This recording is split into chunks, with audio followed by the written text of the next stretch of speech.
Hello everyone, this is Vlad Bogin, CEO of Cromos Pharma. We're a CRO that prides itself on staying abreast of new developments in clinical trial design. Thus, I'm happy to speak on the subject of master protocols, which is undoubtedly becoming a disruptive concept that may lead to a paradigm shift in how we conduct clinical trials in the future.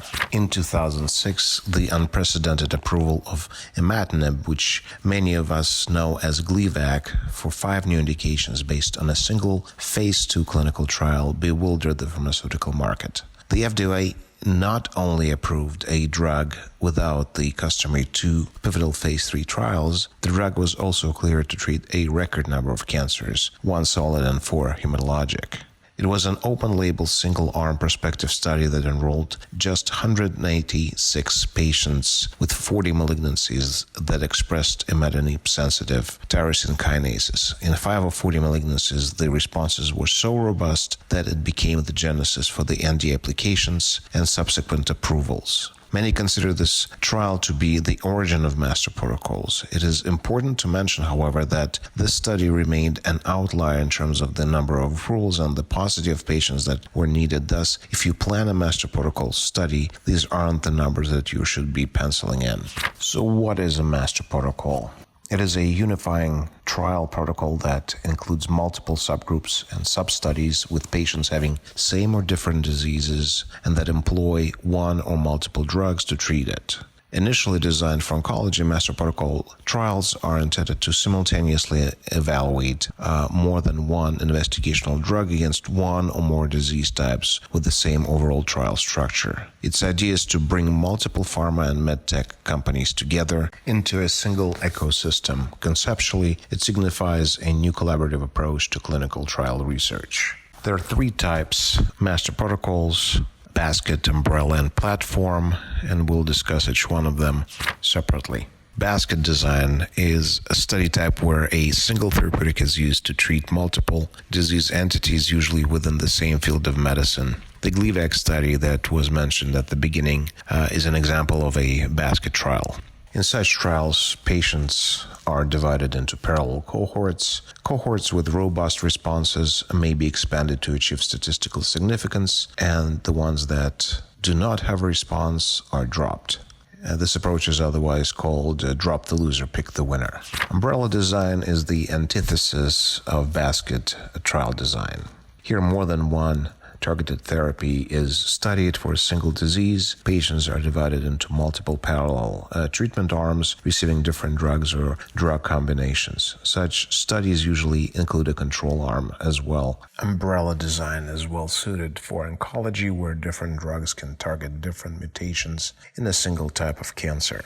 Some of the examples include Winter, Battle, and Cephiro trials. However, it can be very useful in other fields such as in infectious diseases, where multiple antibacterials or antiviral drugs can be used to treat the same infectious process.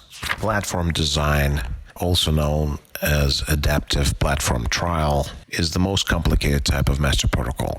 Here, multiple treatments for a single disease are employed, and these treatments are allowed to enter and exit based on the decision algorithm. Platform trials have some similarities with umbrella trials in that a single condition is usually studied throughout multiple interventions. However, unlike umbrella trials, where all the subgroups go the initial predefined distance irrespective of the outcome, in platform trials, the information generated early in the trial is used to adjust its subsequent flow. The main tools utilized by platform trials include the use of response adaptive randomization rules to preferentially assign interventions that perform more favorably, rules to trigger the addition or termination of a study arm, or rules to transition from earlier study phase to later phase. As data accrue from enrolled patients, they're used to iteratively update a pre-specified model. The updated results of the model trigger threshold for termination of a futile cohort and provide updated randomization instructions for the ongoing arms.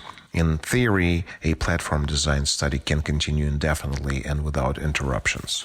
Now let's take a look at a couple of case studies for master protocols. The first one is the GBM AGILE trial, which is an international phase 2-3 clinical trial of adult patients with newly diagnosed or recurrent isocitrate dehydrogenase wild-type glioblastoma multiforme. The first patient was enrolled in July of 2019 with the plan to recruit over 3,000 patients worldwide. The study will have two stages: an adaptively randomized learn stage to identify effective interventions and associated biomarker-defined signatures with a seamless integration to a fixed randomized conform stage for interventions that show positive signals of efficacy. The primary endpoint of GBM AGILE is overall survival, and the statistically significant data from the second phase, the conform phase of the study, will be used for new drug applications.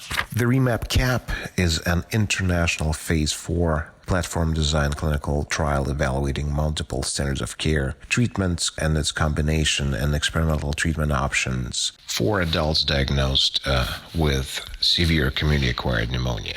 The design of REMAP-CAP allows to simultaneously assess for multiple interventions. If patients are ineligible for randomization into one subgroup, they are immediately evaluated for other subgroups. REMAP-CAP is launching in 4 domains that examine different antibiotics, the use of steroids, and the use of different ventilation strategies. The study is designed in a way that additional interventions within each subgroup, as well as additional subgroups, can be added. It is enrolling in multiple geographies with plans to evaluate and address both standard of care and real-life differences in community-acquired pneumonia management.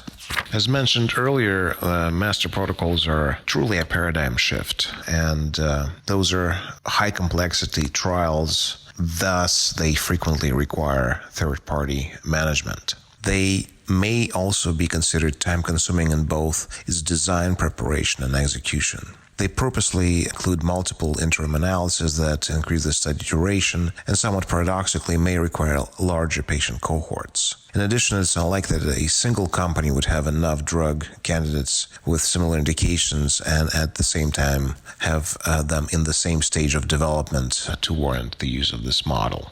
There are also issues surrounding competition and control whereby individual companies may be unwilling to create a platform study which may benefit its direct competitors. Hence, to date, all of the master protocol trials have been run by independent organizations, mostly nonprofits, government agencies, or the combinations thereof. Other considerations include the fact that these new designs are often reminiscent of head-to-head comparisons, which are superiority trials, which are not always palatable for risk-averse pharmaceutical companies. In situations where the plan is to compare one drug candidate to one standard of care regimen, it may be easier to run a classic randomized control trial. Funding for master protocol trials can also be challenging, as these trials are frequently open-ended and perpetual without a set number of patients, with unclear duration of interventions, and are subject to evolving standards of care. Potential variance in budgets associated with these trials may be unattractive for pharmaceutical companies and other parties accustomed to strict budgetary constraints who may prefer the relative predictability of transitional designs. With this said, the benefits of master protocols are obvious and vast. Firstly, time savings. The test hypothesis can quickly and effectively be executed, allows for faster activation of new studies and sub-studies by plugging into existing infrastructures and cohorts. The potential cost savings come from cost sharing of startup and site recruitment, site monitoring, administration, and control arms. In master protocols, leading research and clinical experts in the area of complex and difficult to treat diseases share latest evidence more so than in any other trial design. To patients, master protocols mean reduction of the placebo exposure from the customary 1-to-1 ratio to 1-to-5 or even 1-to-10, which means that more treatment options are available and given to the patients who now have more shots on goal. Master protocols mean wide collaboration between investigators and help to collect observational data, create natural history cohorts, and quickly test clinical hypotheses. Patient advocacy groups are enabled to accelerate translation of preclinical research into novel treatments for the patient groups that they represent. There's clearly a rising tide in favor of complex, innovative trial designs, with several international governing bodies recently cementing their endorsement. In 2019, the FDA affirmed its position regarding two complex study designs by issuing guidance on master protocols. The same year, the EU heads of medicines agencies launched guidance to support the adoption of complex trial design, recognizing the fact that the development of personalized medicine is gaining ground and clinical trials are becoming quote-unquote more complex.